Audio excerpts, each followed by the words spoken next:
Peace. I'm back. It's a slow day, just chilling in the house, and I was looking over some of my files, realizing I have a ton of random footage that nobody has ever seen, and most people probably won't see if I don't just throw some of it out. So today's gonna be a little different. I'm gonna just go through a couple of situations and just talk about them as they go. Since the video will be long, I'll probably just do timestamps in the description. So for the impatient, you can just see which topics might interest you and watch those only. Okay, so look, one of the most important things that, important videos that I think I can really give you right away is the ATM video. So depending on the ATM you go to, they're gonna offer you a conversion rate when you get here. A conversion rate basically means turn whatever your currency is to Mexican pesos. Your bank is automatically gonna do that if you do not let the third party do it. So, because my Spanish isn't that good, and I'm pretty sure a lot of people coming here can't really read Spanish, you can really be overwhelmed by the ATM and not understand. So you accept the fee thinking that you have to accept the fee, and you end up paying $50, $60, $100 extra just because you accepted a crazy conversion fee that you shouldn't have accepted. So I went to the ATM, it was kind of embarrassing. So it takes the ATM card the wide way, you put it in the wide way, not the skinny way. That's the way I'm used to it in the States. You put it in, chip side first. Now it's like, no, the other way. So anyway, I sit there at the ATM looking crazy for a minute, and I'll probably show you this in the video, and you see me struggling with it. And I'm trying to read like what it's saying, and I'm thinking, oh man, the ATM's out of service, I don't know what's going on. But the reality is, I had the card in the wrong way. So I finally put the card in the right way, and eventually we get to the screen. Let me fast forward through this. Yeah, so in this particular one, this is Scotiabank. Scotiabank they asked me that I want to secure my cash. Now, even to this day, I've never read the screen again. So I'm just looking at it now. They asked me, do I want to secure my cash? So I said no. They wanted to charge me 29 pesos to secure my cash. No. So I pressed on. Then they tell me, we're gonna charge you 100 pesos just for, the commission, you know what I'm saying? Okay, cool, I guess that's the ATM fee, because I guess I can't get around that one, right? Proceed.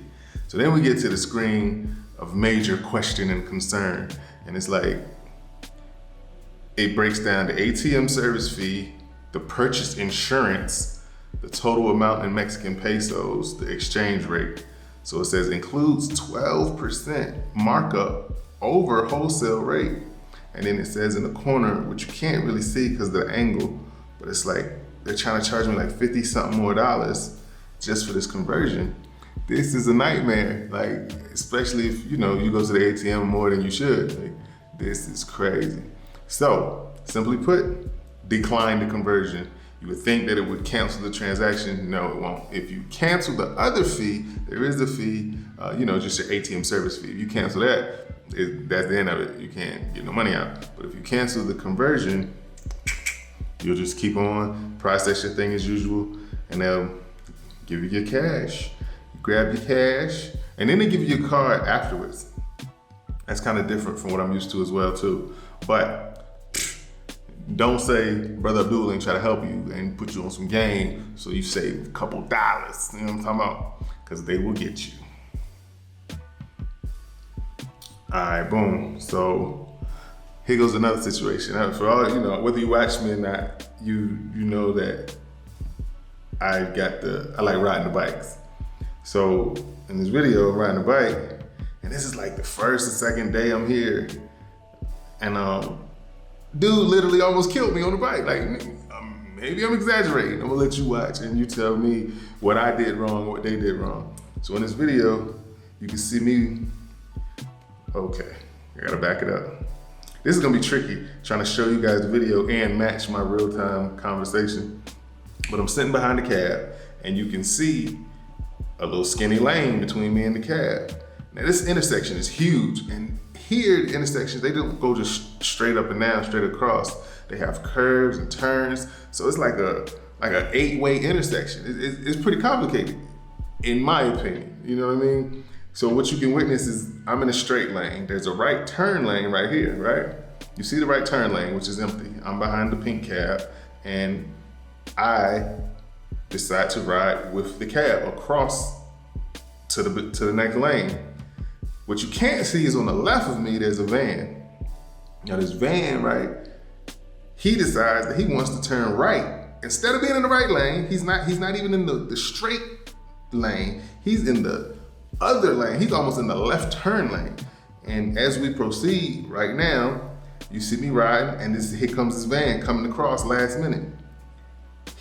Look at this, I'm literally like inches away from the van and the curb. He had no regard for me. Listen, look at this. Then he blows his horn at me, like I did something wrong. Now look right now, I'm in the bike crosswalk. This is where the bike's supposed to be. He tried to run me down and didn't even care. Like, it was nuts. And I got the camera in my hand and I'm riding. Listen, that could have been crazy. Ain't no love out here in these streets, you know what I'm saying? It really ain't, you know. I don't know how there's not more crashes, because it's so strange, because the Mexican people are so like, they're like kind of relaxed and chill people. But behind the wheel, a lot of that courtesy, you don't see a lot of it. You don't see a lot of it. It's pretty wild. Let's see, what's another one I can show you guys? Oh, look, so this is it's not, major, but I think it's kind of interesting. So we have these big water bottles, like you can see right here on this clip. I'm gonna pause it right here. You can see these water bottles. So, don't drink the water in Mexico, right? So these huge jugs is how everybody drinks the majority of their water. Some people, as I learned later on, people have like a subscription. So they deliver these water bottles to the people, weekly, bi-weekly, whatever frequency that they're looking for. But anyway, at the time, I didn't know any of this. So all I knew was not to drink the water. So I asked my Airbnb dude, hey, look, can you get me a water bottle when I get there, so I'm not totally, struggling, trying to figure it all out. So he had the water bottle for me. Cool.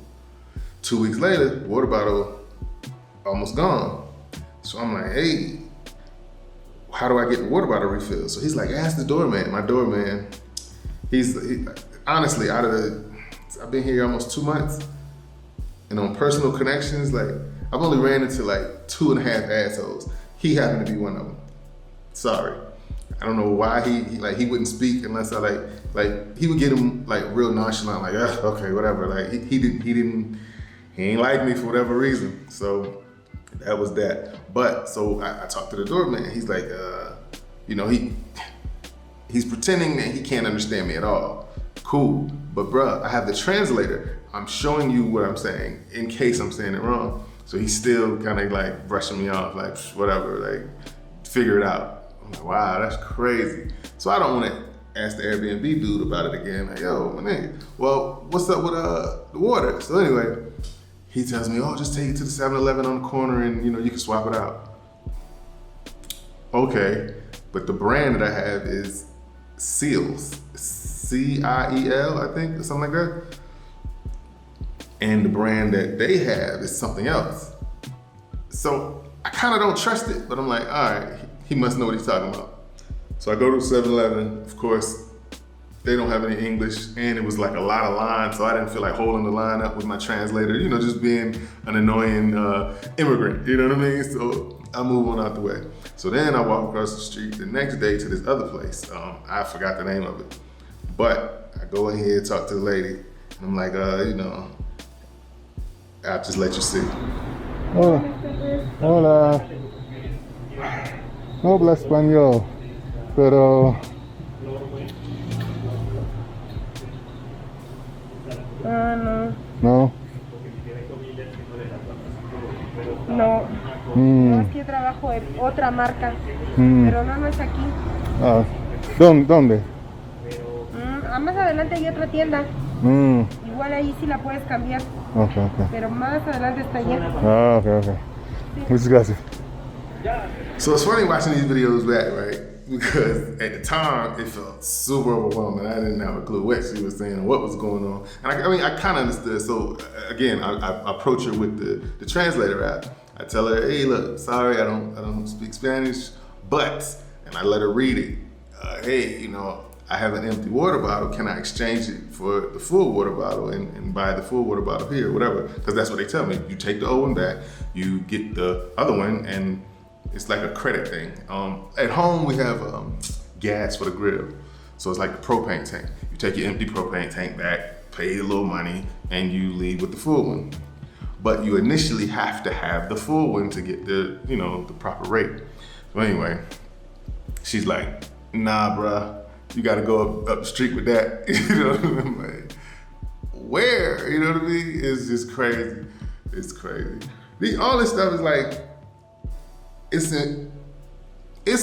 all, you know, fun and, you know, nonchalant now, but at the time, bro, I was panicking, like, oh my God, I need some water. Where am I gonna get my water? I need some water. You know, I'm a juice dude, but that's only primarily because I'm here.